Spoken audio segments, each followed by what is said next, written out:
साथियों, आंध्र प्रदेश अपने innovative nature के कारण आईटी और टेक्नोलॉजी का इतना बड़ा हब है। अब समय है आंध्र नई फ्यूचरिस्टिक टेक्नोलॉजीज का सेंटर बने। जो टेक्नोलॉजीज अभी डेवलप ही हो रही है, हम अभी से उनमें लीड लें। आज ग्रीन हाइड्रोजन का इस्तेमाल ये ऐसा ही उभरता हुआ क्षेत्र है। ఈ రోజు 2 లక్షల కోట్ల రూపాయలకు పైగా విలువైన ప్రాజెక్టులు ఇక్కడ ప్రారంభించడం మరియు శంకుస్థాపన చేయడం జరుగుతుంది। ఈ ప్రాజెక్టులు ఆంధ్రప్రదేశ్ అభివృద్ధిని సరికొత్త శిఖరాలకి చేరబోతుంది। ఈ అభివృద్ధి కార్యక్రమాలతో ఆంధ్రప్రదేశ్తో పాటు యావత్ భారతదేశానికి కూడా నా తరపున అభినందనలు తెలియజేసుకుంటున్నాను। మిత్రులారా, ఆంధ్రప్రదేశ్ రాష్ట్ర ప్రజల తాలూకా సృజనాత్మకత వల్ల ఆంధ్రప్రదేశ్ రాష్ట్రం ఐటీ మరియు సాంకేతికతకు ఒక పెద్ద కేంద్రంగా మారింది। ఇప్పుడు సమయం వచ్చింది ఆంధ్రప్రదేశ్ రాష్ట్రం సరికొత్త టెక్నాలజీస్ కు కేంద్ర బిందువుగా మారాలి। ఈ కొత్తగా అభివృద్ధి చెందుతున్నటువంటి టెక్నాలజీస్ కి ఆంధ్రప్రదేశ్ రాష్ట్రం సారథ్యం వహించాలి। నేడు గ్రీన్ హైడ్రోజన్ టెక్నాలజీ కూడా అటువంటి ఎదుగుతున్నటువంటి ఒక రంగమే। देश ने 2023 में नेशनल ग्रीन हाइड्रोजन मिशन की शुरुआत की थी।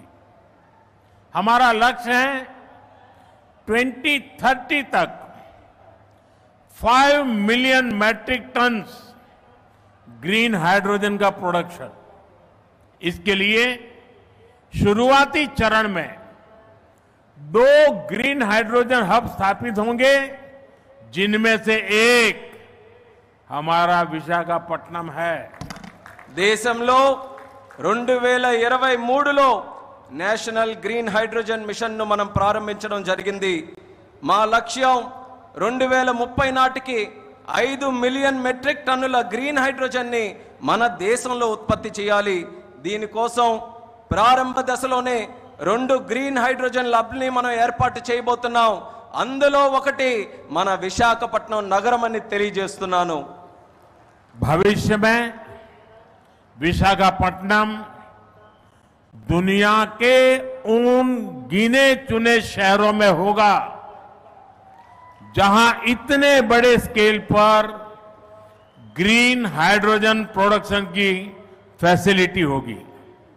इस ग्रीन हाइड्रोजन हब से अनेक जॉब अपॉर्चुनिटीज तैयार होगी।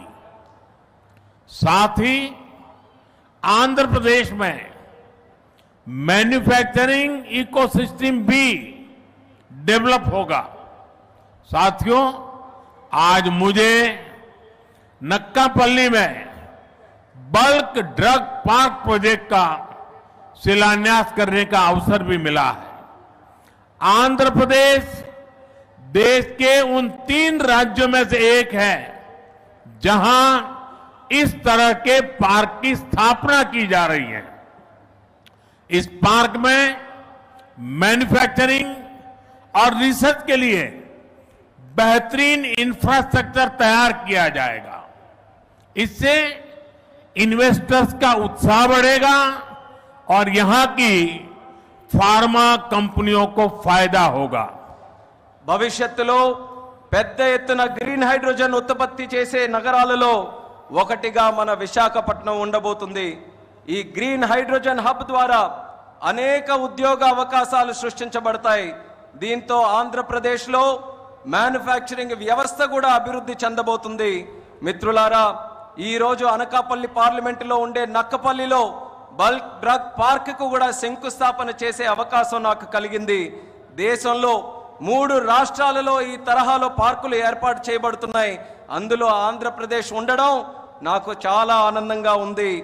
ఈ పార్కులో మ్యానుఫ్యాక్చరింగ్ మరియు పరిశోధన కోసం అద్భుతమైన మౌలిక సదుపాయాలు ఏర్పాటు చేయడం జరుగుతుంది। దీనివల్ల పెట్టుబడిదారుల్లో ఆసక్తి పెరుగుతుంది మరియు ఫార్మాసిటీ కంపెనీలకి కూడా చాలా ఉపయోగపడుతుందని తెలియజేస్తున్నాను. साथियों, हमारी सरकार अर्बनाइजेशन को एक अपॉर्चुनिटी के रूप में देखती है और हम आंध्र को न्यू एज अर्बनाइजेशन का एक उदाहरण बनाना चाहते हैं. इसी विजन को साकार करने के लिए आज कृष्णापट्टनम इंडस्ट्रियल एरिया यानी क्रिस सिटी का फाउंडेशन स्टोन रखा गया है. ये smart city Chennai Bengaluru industrial corridor का हिस्सा बनेगी. इससे आंध्र में थाउजेंड्स ऑफ करोड़ का इन्वेस्टमेंट आएगा और लाखों इंडस्ट्रियल जॉब तैयार होगी. మిత్రులారా, మా ప్రభుత్వం పట్టణీకరణకు ఒక అవకాశంగా చూస్తుంది. అలానే మన ఆంధ్రప్రదేశ్ రాష్ట్రం నవయుగ పట్టణీకరణకు ఉదాహరణగా ఉండబోతుంది. ఈ విజన్ సాకారం చేసేందుకు నేడు కృష్ణపట్నం ఇండస్ట్రియల్ ఏరియా అంటే క్రిస్ సిటీ శంకుస్థాపన కూడా చేయడం జరుగుతుంది.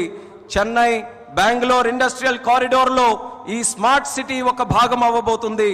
ఆంధ్రప్రదేశ్ లో దీని వల్ల వేల కోట్ల రూపాయల పెట్టుబడులతో పాటు పారిశ్రామిక ఉద్యోగ అవకాశాలు కూడా పెరుగుతున్నాయని తెలియజేస్తున్నాను. साथियों, आंध्र प्रदेश को पहले से श्री सिटी के रूप में मैन्युफैक्चरिंग हब का फायदा मिल रहा है. हमारा प्रयास है कि आंध्र प्रदेश इंडस्ट्रियल और मैन्युफैक्चरिंग के क्षेत्र में देश के टॉप स्टेट्स में शामिल हो. मैन्युफैक्चरिंग को बढ़ावा देने के लिए हमारी सरकार पीएलआई जैसी स्कीम्स चला रही है. इसका परिणाम ये है कि आज कई प्रोडक्ट्स की मैन्युफैक्चरिंग में भारत की गिनती दुनिया के टॉप कंट्रीज में होने लगी है.